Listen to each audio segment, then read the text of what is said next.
Sejumlah elemen masyarakat termasuk Gerakan Nurani Bangsa atau GNB meminta kepada pemerintah untuk menunda rencana kenaikan pajak pertambahan nilai atau PPN menjadi 12%. Dan untuk elaborasi lebih dalam kita akan langsung tergabung dengan pengurus Gerakan Nurani Bangsa atau GNB yakni Lukman Hakim Saifuddin. Selamat sore Pak Lukman. Ya, selamat sore.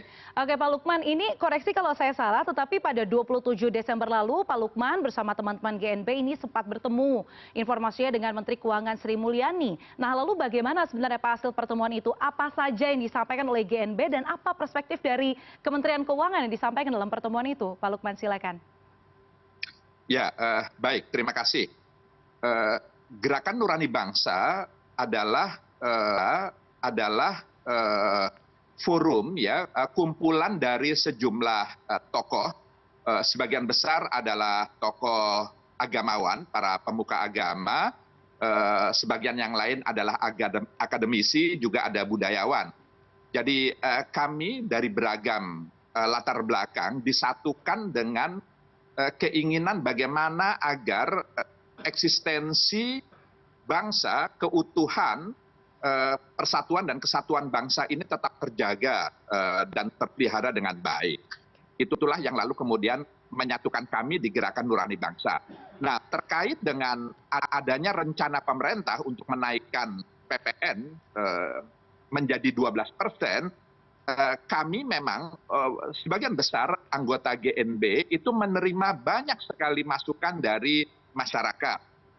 Tidak hanya umat beragama, tapi masyarakat secara luas. Juga kami mendengar, melihat masyarakat khususnya di lapisan menengah bawah, betapa mereka sebagian besar, kalau tidak ingin dikatakan hampir semuanya, itu merasa risau, resah dengan adanya rencana kenaikan PPN ini. Dan itulah kenapa lalu kemudian kami bersepakat untuk menemui pemerintah dan tentu adalah Menteri Keuangan yang paling memiliki otoritas dan paling kompeten untuk menjelaskan apa latar belakang dan hal ihwal di seputar rencana kenaikan PPN ini. Dan betul Jumat malam yang lalu kami memang berhasil diterima oleh Ibu Sri Mulyani selaku Menteri Keuangan beserta jajarannya, dan lalu kemudian kami mendiskusikan perihal kenaikan PPN itu. Begitu. Dalam diskusi itu apa saja Pak yang disampaikan oleh teman-teman GNB? Tentu kan aspirasi ini sebenarnya apalagi tadi disebutkan GNB ini adalah bagian dari kaum yang berkaitan dengan agama dan juga akademisi begitu. Maka ada concern-concern khusus harusnya dari teman-teman GNB terkait dampak dari kenaikan PPN 12% ini. Apa saja poin-poin yang disampaikan di pertemuan Jumat malam itu? Mungkin boleh di-share kepada teman-teman yang menonton CNN Indonesia Newsroom pada sore hari ini.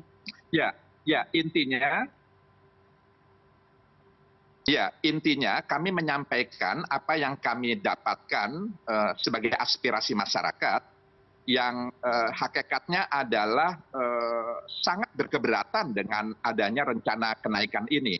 Jadi juga pandangan sejumlah akademisi ya, para ekonom yang mengatakan bahwa ini masalahnya sudah tidak lagi pada lapisan masyarakat bawah, tapi sudah merambah pada masyarakat menengah, ya meskipun menengah bawah. Jadi kami sangat khawatir bahwa kenaikan ini akan berimplikasi pada munculnya gejolak sosial sebenarnya. Karena concern kami pada ketahanan bangsa, begitu ya. Mengapa gejolak sosial? Karena memang ini kan dampak dari pandemi yang lalu belum sepenuhnya pulih kembali, khususnya di kalangan menengah bawah ini.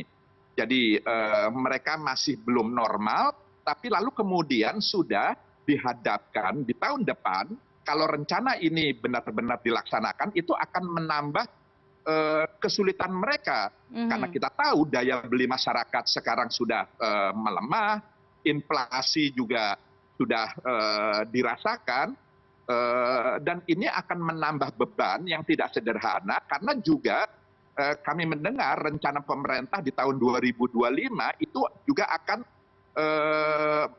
menaikkan iuran BPJS misalnya, lalu kemudian tapera, iuran wajib tapera, dan banyak pungutan-pungutan. Jadi spending pengeluaran kelas menengah ini akan semakin besar, sementara pendapatan mereka itu semakin mengecil begitu, Oke. karena bermasalah tadi itu, ada inflasi, PHK terjadi di mana-mana, dan seterusnya. Jadi dalam Oke. pertemuan itu, selain mendengarkan latar belakang dari pemerintah, kami juga menyampaikan apa yang dirasakan oleh masyarakat, yang Oke. poinnya adalah meminta pemerintah untuk membatalkan rencana tersebut. Oke, lalu ketika tadi aspirasi disampaikan, Demikian. apa jawaban dari Bu Menkyu begitu?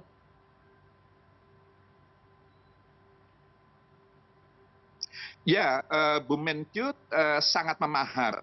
Beliau kan juga tentu mendengar, melihat, dan ikut merasakan apa yang terjadi di tengah-tengah masyarakat, karena beliau juga didampingi oleh jajarannya begitu.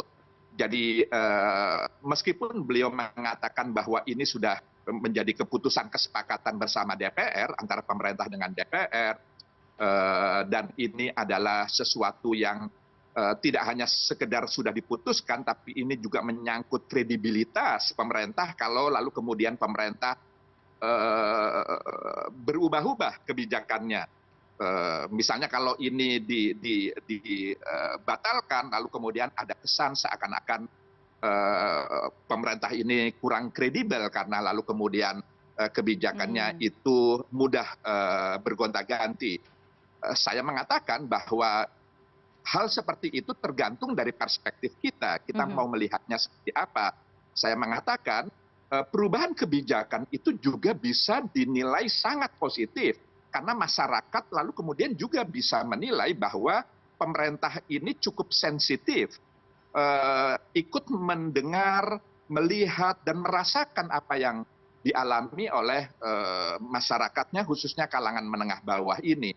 Jadi perubahan kebijakan, kalau itu semata demi kemaslahatan, demi kesejahteraan, demi kepentingan banyak orang, saya pikir itu sesuatu yang positif. Itu artinya pemerintah memang cukup sensitif untuk bisa memahami masyarakatnya begitu. Nah, tapi karena ini kan tidak sepenuhnya di tangan Menteri Keuangan, pada akhirnya ini Bapak Presiden untuk memutuskan apakah kesepakatan bersama DPR ini akan dilaksanakan di awal tahun 2025, atau Bapak Presiden punya kebijakan setelah mendengar beragam aspirasi yang sebagian besar ini menghendaki untuk dibatalkan atau setidaknya ditunda, maka ya sepenuhnya ini nanti Presiden yang akan mengambil keputusan akhir terkait dengan hal ini.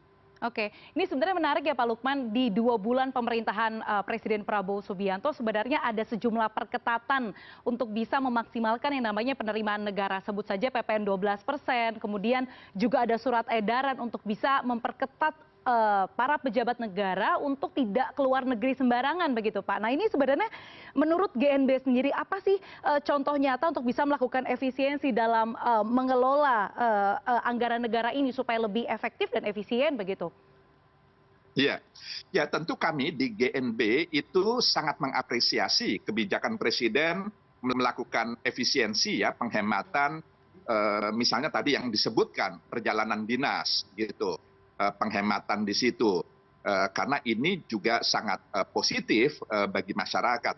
Tapi sebenarnya tidak hanya itu, karena penambahan PPN 12 menjadi 12% itu kan sebenarnya berkisar antara 75 triliun rupiah pemasukan yang ingin didapat. Dan itu sebenarnya bisa dialihkan dengan pemerintah lebih berkreasi. Jadi pemerintah harus lebih kreatif untuk melihat pos-pos pemasukan yang lain, sambil lalu kemudian secara ketat itu melakukan penghematan. Jadi misalnya jangan lalu kemudian masyarakat dipertontonkan birokrasi ini semakin besar, semakin tambun misalnya.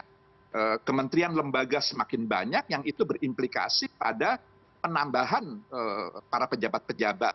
Dan itu implikasinya kan juga sangat besar. Itu terkait dengan staf, terkait dengan fasilitas, dan segala macam hal yang berujung pada pengeluaran pembiayaan anggaran negara. Begitu. Jadi menurut saya ini yang juga harus poin pentingnya adalah GNB, Gerakan Nurani Bangsa, ingin mengajak pemerintah untuk bisa lebih menunjukkan suasana krisis terkait dengan keuangan negara ini.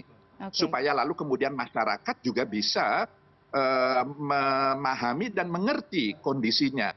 Jangan di sisi lain PPN ini dinaikkan dalam rangka ingin mendapatkan pemasukan, tambahan pemasukan, tapi di sisi lain terjadi inefisiensi, terjadi pemborosan yang luar biasa seperti tadi itu yang saya sampaikan. Jadi suasana krisis ini menurut saya harus betul-betul ditunjukkan. Sense of crisis dan juga sebenarnya kreativitas untuk mencari potensi cuan lainnya begitu ya Pak ya. Nah terakhir Pak Lukman, ini kan sebenarnya pemerintah dalam kebijakan PPN 12% secara paralel begitu ya sudah memberikan paket ataupun stimulus untuk bisa mengurangi dampak di kelas menengah dan juga bawah. Sebut saja ada diskon tarif listrik yang meskipun hanya 2% begitu ya. Kemudian ada sejumlah potongan-potongan lainnya. Ini apakah menurut GNB masih kurang untuk bisa meminimalisir dampak, menambah beban ataupun menambah potensi kerentanan miskin kaum menengah dan juga kaum bawah begitu? Iya, jadi ini juga bagian yang kami sampaikan sebagai masukan kepada pemerintah dalam pertemuan yang lalu itu, bahwa stimulus atau insentif yang diberikan pemerintah kepada masyarakat itu ini kan terbatas begitu, dalam jangka waktu yang terbatas. Sementara sekali PPN itu dinaikkan itu akan berlangsung seterusnya gitu ya. Nah jadi ini nggak sebanding, itu yang pertama. Yang kedua, kami juga memberikan masukan terkait dengan kreativitas penggunaan anggaran ini. Jadi kebijakan fiskal itu yang diterapkan oleh pemerintah harus secara integratif dikaitkan dengan upaya menumbuhkan, menjaga, merawat keberadaan kelas menengah bawah kita. Misalnya kebijakan makan siang gratis misalnya, yang itu akan dilakukan. Bagaimana ini bisa dikaitkan dengan UMKM kita, gitu. Sehingga lalu kemudian UMKM ini terus bergerak dengan baik, perekonomian kelas menengah bawah terus bergeliat, bahkan berkembang gitu. Misalnya ada kebijakan akan membangun 3 juta rumah misalnya.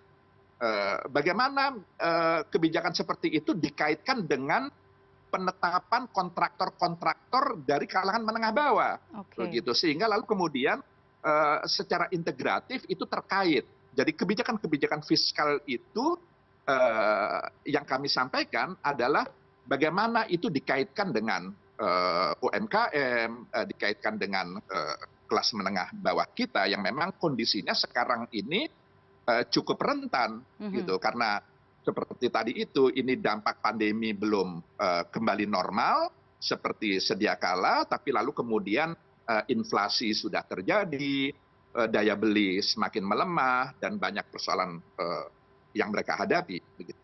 Oke, baik. Terima kasih. Kita harapkan semakin banyaknya elemen masyarakat yang bersuara perihal kebijakan tarif PPN 12% ini, kalaupun memang jadi diberlakukan nanti, semoga semakin banyak stimulus yang meminimalisir dampak negatif ya bagi kaum menengah dan juga masyarakat, termasuk Gerakan Nurani Bangsa begitu ya. Terima kasih Pak Lukman Hakim Saifuddin dari Gerakan Nurani Bangsa. Selamat sore Pak. Baik, terima kasih kembali. Selamat sore.